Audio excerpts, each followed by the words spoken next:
Thinking about buying your first home in Boston? Well, you're in the right place because Boston is a great place.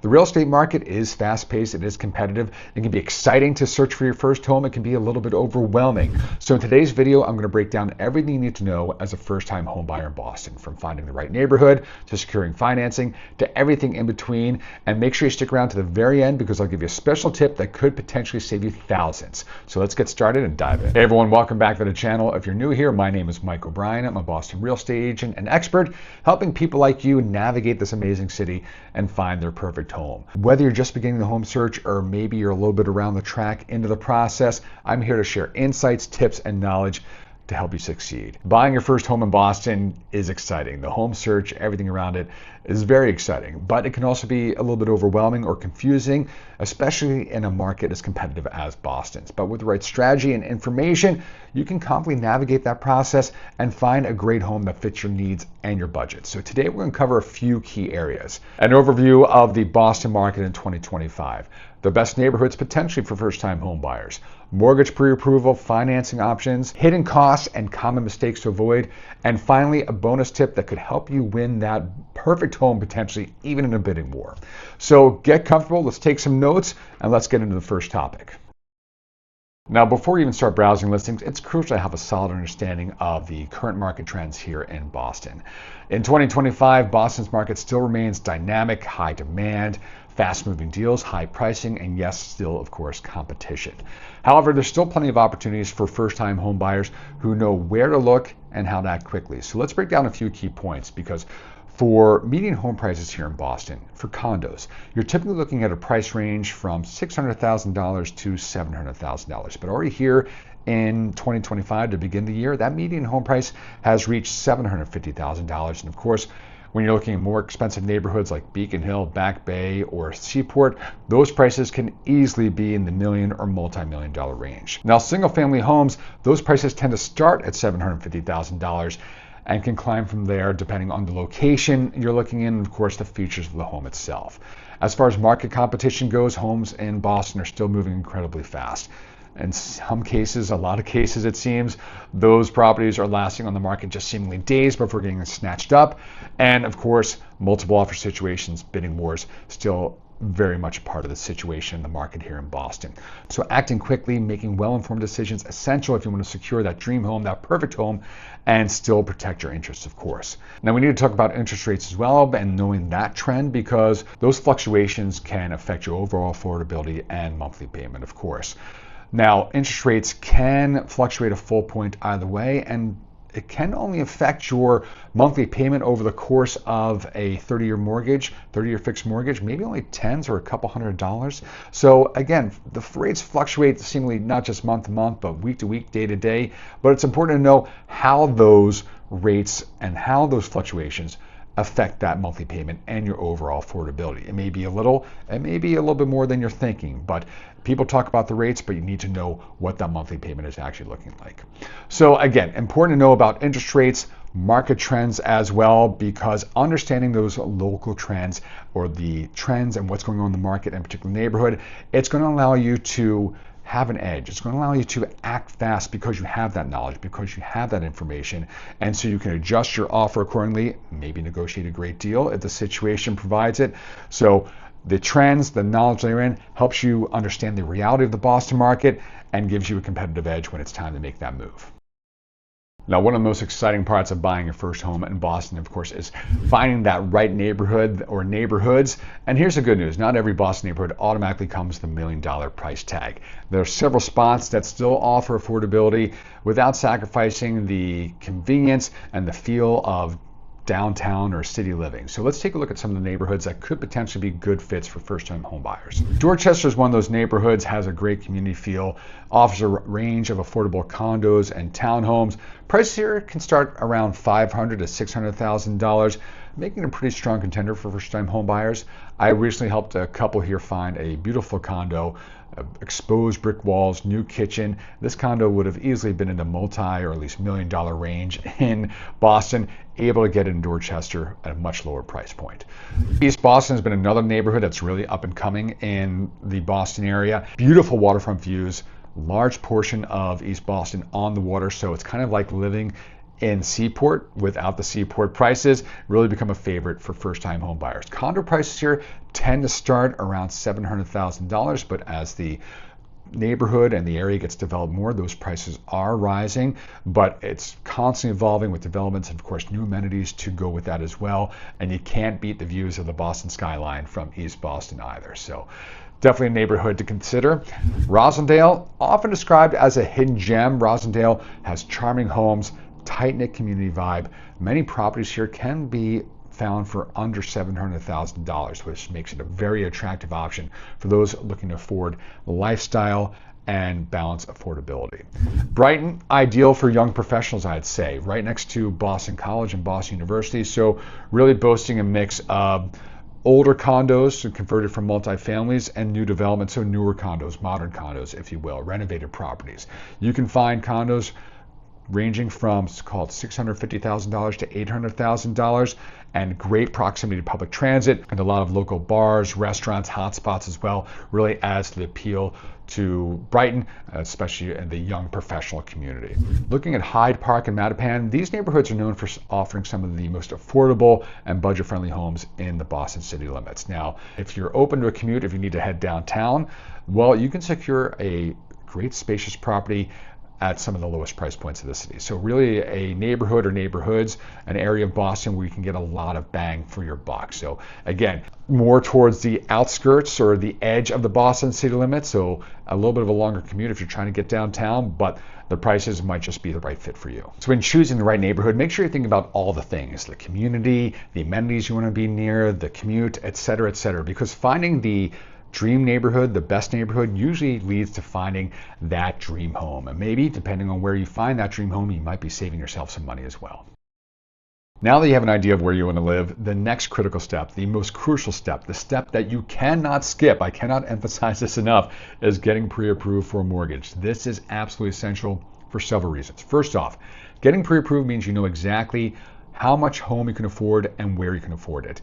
This clarity helps you focus on properties within your budget and the neighborhoods that are within your budget, and prevents a disappointment of going out and searching for homes that you can't afford, falling in love with them, and not being able to put in an offer because it's just out of your reach. Moreover, pre-approval signals to sellers and their agents that you're a serious buyer. In a competitive market like Boston, offers just aren't going to be considered unless it has that pre-approval and the proof that you can afford the home that you're hoping to purchase. So here's what you need to get pre-approved: proof of income and tax returns. Lenders want to see that you have good, stable income, so be ready with recent pay stubs, W-2 forms, your latest tax returns. Credit score. Lenders are probably shooting for 680 or above. A good credit score not only boosts your chances of getting that pre-approval, but also it gets you better interest rates the higher your credit score is. Lenders also looking for a debt-to-income ratio, preferably under 43%. It means that your monthly payments, monthly expenses should not exceed 43% of your monthly income. So a little bit of math to do there, but just know that that number, debt-to-income ratio, should be under 43%. So again, I cannot emphasize this enough. Even if you think you're just browsing or just kicking off your home search, get that pre-approval. I can't tell you how many stories I've heard from buyers who came to me after the fact that said, oh, we were just browsing, we thought, and then we found the perfect home. We wanted to put an offer in, but couldn't get a pre-approval done in time for the deadline, and we missed out. Or we found that perfect home, and it turns out it was outside of our budget, and we couldn't afford it. So make sure you get that pre-approval. I know it's number 3 on the list right now, but it really is the most important step of the home buying process, so you can know what you can afford, where you can afford it, and of course, when you submit that offer, that pre-approval is an absolute mandatory component of having that offer accepted. Quickly want to go into some special loan programs and grants available for first-time home buyers here in Boston, because these programs can really be game changers, saving you thousands of dollars and giving you a little bit of an extra boost to your buying power when buying your first home. So here's some key programs to consider. Mass Housing. These loans typically offer low down payment options and fixed interest rates, particularly attractive to first-time home buyers who, again, might be trying to give themselves an extra boost with their buying power while going through the home search. FHA loans. Now, with an FHA loan, your down payment can be as low as 3.5%. These loans are designed to be accessible for buyers who maybe don't have a perfect credit score and not a huge down payment saved up, so something to consider there for first-time home buyers looking for a low down payment rate. Boston Home Center programs are tailored specifically for Boston residents and can offer down payment assistance as well as tax credits. These are well worth looking into if you just need a little extra help getting started and or give you the help you're looking for that first-time home purchase. So again, all great options to explore. I worked with a first-time home buyer who was able to take advantage of a grant and get some down payment assistance. It boosted her buying power and she was able to purchase a condo in Lower Roxbury and she absolutely loves it. So make sure you're exploring these options because it can really help reduce the financial strain and make home ownership much more attainable. Now, one common mistake many first-time home buyers make is focusing solely on their down payment and their monthly payments and forgetting about the hidden costs that come with buying a home. In Boston, where prices are high, these hidden expenses can add up really quick if you're not prepared and not planning for them. So let's talk about what you can expect or should expect. Closing costs, typically these range from 2% to 5% of the home's purchase price. For a home priced around $600,000, they're anywhere from $12,000 to $40,000. I think you're going to see more towards the middle, lower end of that range than the high end, but just be prepared. These costs cover things like attorney fees, title insurance, recording fees. So just make sure you're preparing for that significant change when estimating how much the home purchase is truly going to cost. Also plan for home inspections and appraisals. Before finalizing your purchase, it's important to have a thorough inspection and appraisal. As a home buyer, you'll be responsible for scheduling the home inspection. If you're going through financing, if you're securing a mortgage, the bank will order your appraisal. But budget anywhere from $600 to $1,500 for these services. Of course, they're crucial for identifying potential issues that could end up costing you money down the line. And of course, an appraisal needed to make sure that the financing will go through for your home purchase. Of course, property taxes and HOA fees. Property taxes apply to single-family homes, townhomes, and condos as well. Homeowner association fees applying to homes when you're purchasing a townhome or condo community. But depending on the area, property taxes, HOA fees, and these costs, they can vary greatly. So make sure you're factoring those annual costs, those monthly fees into your budget to avoid any surprises after you close on your home. Again, make sure you take all these costs into consideration when planning to purchase your home. You don't want to be spending every last dollar in your bank account on the home purchase, and you definitely don't want to be spending every last dollar you have every month for the fees down the line. Of course, a key player in your home buying journey is going to be your real estate agent. A good agent can make a huge difference, from helping you find the right home to getting that offer accepted to navigating complex negotiations, paperwork, to helping get things lined up as best as possible so that your home purchase goes as smooth as possible. So when choosing an agent, here are a few qualities to look for. Local market expertise. Your agent doesn't need to necessarily live in the neighborhood you're searching, but they should have a good knowledge of that city, of that neighborhood, of that market, and a good grasp of the trends. They should be able to tell you how long these properties are lasting on the market, what they're going for at list price, above list price, and help identify your best opportunities for the home purchase. They can help you with local knowledge like the closest grocery store, maybe the best restaurants. What they cannot help you with is which neighborhoods have the best schools or what crime is like in those neighborhoods. That's information you need to go online and research yourself. But they can help you with all the data and some good recommendations maybe for the best pizza as well. Experience with first-time home buyers. Buying your first home, of course, can be intimidating. So see if you can find an agent who maybe not only specializes in first-time home buyers, but enjoys working with first-time home buyers, who will be patient, thorough, communicative, answer all your questions, provide you the information, knowledge, guidance you need, educate you on the home buying process, who will be with you arm in arm and side by side every step of the way. Strong communication and negotiation skills.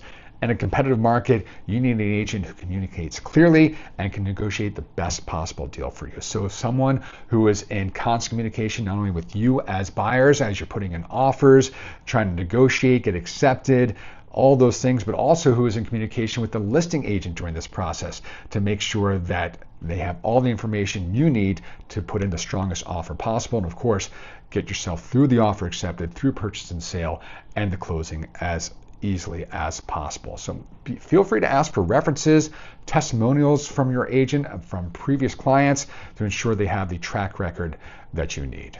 Now, I've had the pleasure of working with dozens, maybe hundreds of first-time home buyers at this point in the Boston market. One consistent piece of advice I can give you: do not underestimate the value of a good and knowledgeable agent. A good agent can help you uncover off-market opportunities, maybe not in this market right now, but they can also help you advise on the strength, components, timing of your offer. They can help you avoid common pitfalls during the home buying process. Ultimately, their expertise is an investment in your future home. So invest in yourself and find a great agent.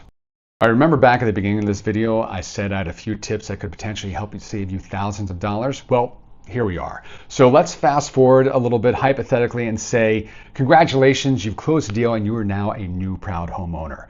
But your journey just doesn't end at the closing table. In fact, it may just be beginning.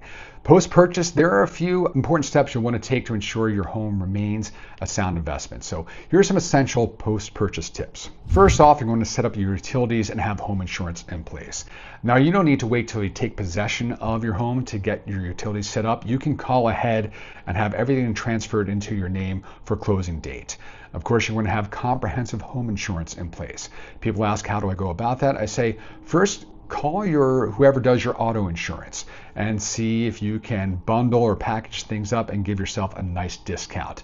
So all this, getting your utilities set up, having home insurance in place, this not only protects your investment, but also makes sure you have a smooth transition into your new home. All right, here's where we get into some tips that can help save you some money. You want to create a maintenance plan. Regular upkeep is key to preserving the value of your home. So whether it's seasonal maintenance, like getting your air conditioning or a heater serviced twice a year, or getting your hot water heater flushed once a year, having a plan in place will help you avoid costly fixtures in the future, because it's not just about repairing what needs to be repaired or fixing things that need to be fixed. It's about keeping your home and the systems and everything in your home or outside your home in its best condition possible, so you're not having to do costly fixes, costly repairs, costly updates before you need to. Lastly, you may want to explore investing in a home warranty. In a market right now where home inspections are being waived, or even if you do have a home inspection, things can be missed. Investing in a home warranty can protect you. I like to say it is a solution that costs hundreds of dollars for problems that can cost thousands or tens of thousands of dollars. So especially in Boston, where there's older homes and sometimes systems or other major items that are older, they may not be on the verge of failure or needing replacing, but having a home warranty can protect you if and when some of these major systems or major items in a home need to be replaced. So something to definitely explore to help save you some money down the line and some costly repairs or fixes. So there you have it, a comprehensive guide on everything you need to know as a first-time home buyer in Boston. We covered market trends, we covered closing costs, we covered getting pre-approved, we covered what to do after you finally got the keys to your new home. But before we wrap up, I want to hear from you.